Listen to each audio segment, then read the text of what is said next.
Kita lanjutkan perbincangan dengan Pak JK. Pak JK sudah ditetapkan PSBB nih, dan Jakarta yang pertama. Pak JK menilai bahwa ini hanya cukup Jakarta atau perlu provinsi penyangga seperti Jawa Barat dan Banten? Karena ini dekat sekali nih Pak. Saya baca bahwa juga dari daerah sekitar Jakarta juga minta PSBB. Dan mungkin juga nanti berkembang ke tempat lain. Saya yakin ini masih berkembang dalam waktu singkat. Karena itulah maka kita harus bekerja bersama-sama. Karena semua yakin pengalaman negara lain, cara untuk yang paling efektif ialah kurangi kontak. Ya kan? Cuci tangan. Kurangi kontak berarti tinggal di rumah. Itu yang paling murah sebenarnya.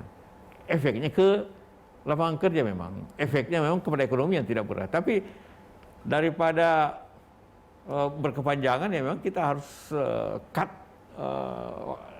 situasinya. Ada juga yang mengatakan, wah ini kan kalau di karantina juga tetap berkembang. Iya. Suatu karantina wilayah seperti ini, nanti efeknya 1 bulan lagi baru ketahuan. Ada yang nulis, baca di koran bahwa, waktu di sebelum karantina meninggal sekian, setelah karantina meninggal sekian. Ya memang, karena efek karantina itu sebulan baru turun, karena masa inkubasinya masih jalan kan. Jadi ada dia tidak tahu menghitung juga, teman yang mengira begitu bahwa waktu di lockdown berkembang. Iya pasti, karena masa inkubasi muncul. Ya seperti itu. Ini problemnya bagaimana meyakinkan masyarakat agar tertib pada aturan di rumah nih Pak JK?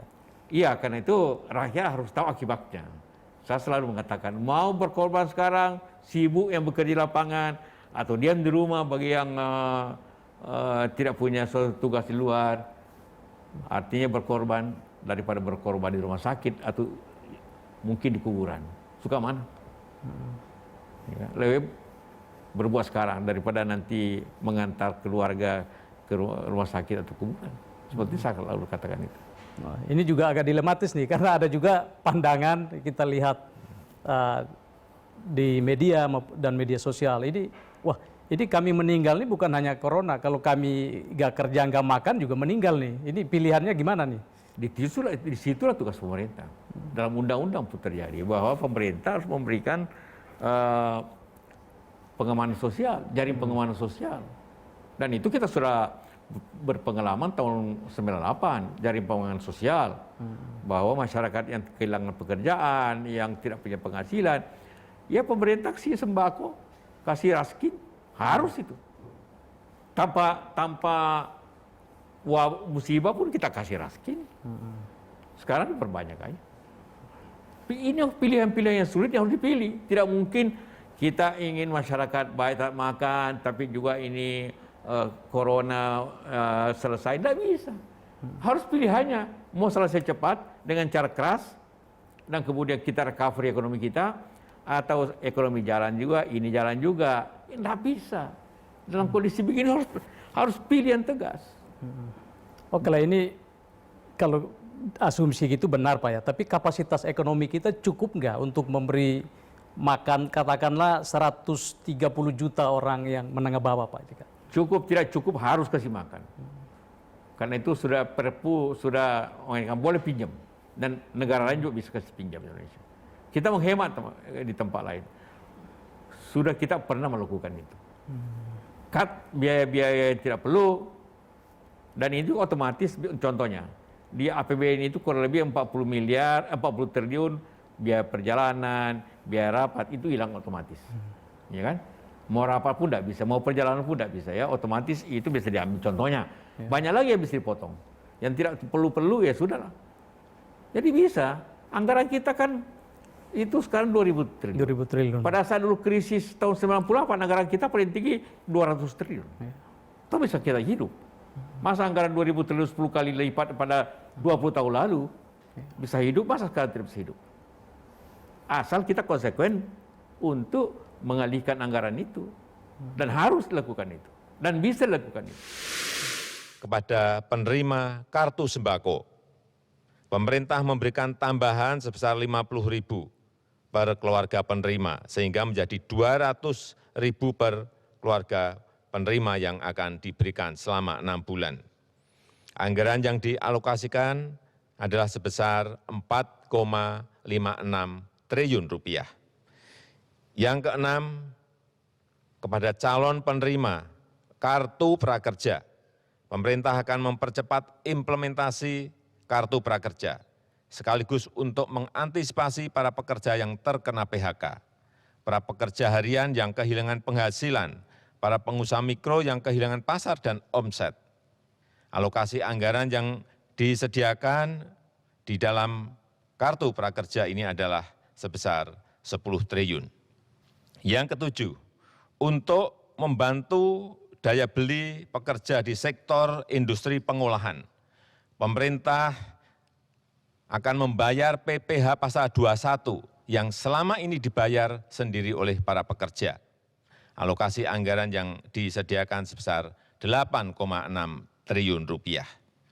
Kedelapan, kepada para pelaku UMKM, OJK, Otoritas Jasa Keuangan, akan memberikan relaksasi kredit UMKM untuk nilai kredit di bawah 10 miliar untuk tujuan usaha. 405 triliun ini cukup nggak Pak? Pokoknya alokasikan dulu, baru nanti kita evaluasi lagi 6 bulan kemudian, setahun kemudian. Karena cukup tidak cukupnya tergantung dua hal. Ketemu obatnya, ketemu vaksinnya. Atau disiplin masyarakat untuk tinggal di rumah atau tidak bersentuhan. Ketemu vaksin masih lama nih Pak?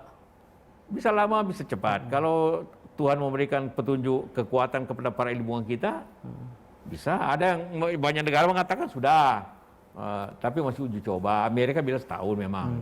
Tapi negara-negara lain kayak itu Indonesia banyak juga yang muncul obat-obat yang macam-macam idenya. Ya, mari kita coba.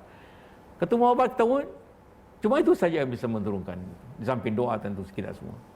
Nah, Pak JK, ini insentif yang diberikan ke pemerintah itu kan lebih kepada sektor formal ya, pengusaha banyak insentif, dan katakanlah mau diberikan raskin untuk untuk bawah ya. Tapi yang menengah ini yang belum tergarap dengan baik nih Pak. Gitu. Asumsinya mungkin yang tengah itu bisa, kalau dia profesional mungkin masih ada penghasilannya.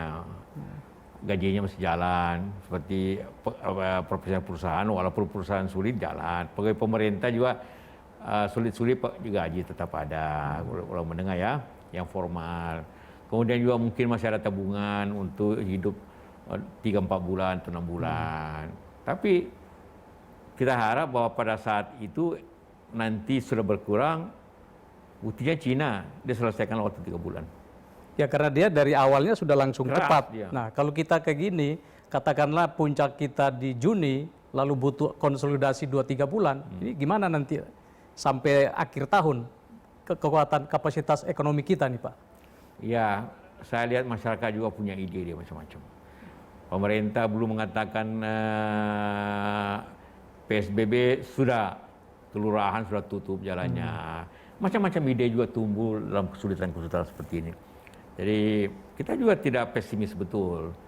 Memang kita pesimis kalau tidak ada upaya. Karena itu kalau daerah masyarakat cepat, saya selalu katakan pemerintah pusat harus lebih cepat lagi mengambil opsi seperti itu.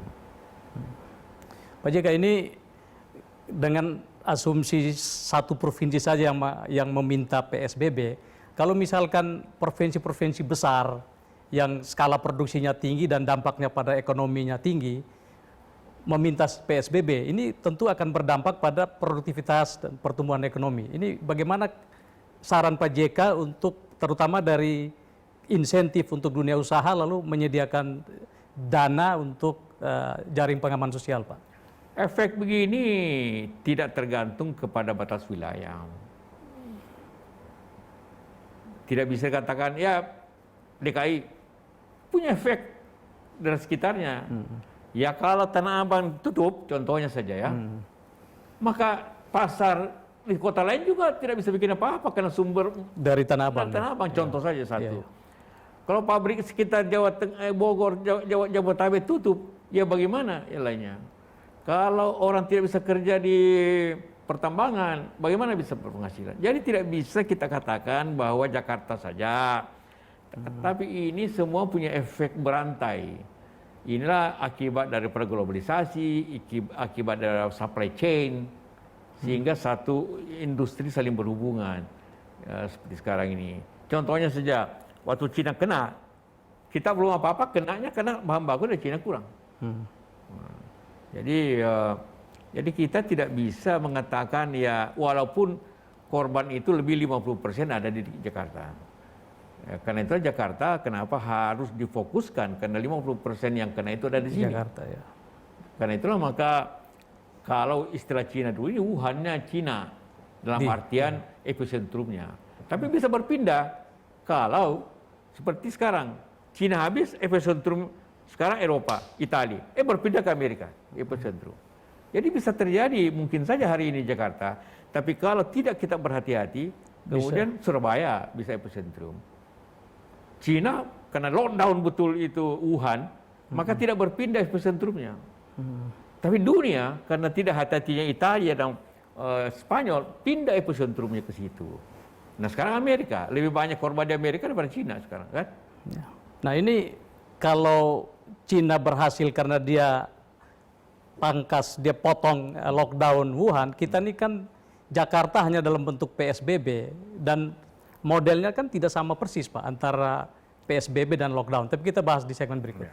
Pemirsa tetaplah bersama Pak Yusuf Kalla. Kalau pendapat Pak JK soal mudik, ini prinsip sederhana. Virus itu berkembang dari manusia ke manusia. Setiap pergerakan orang yang banyak maka berarti secara persentase membawa virus yang banyak.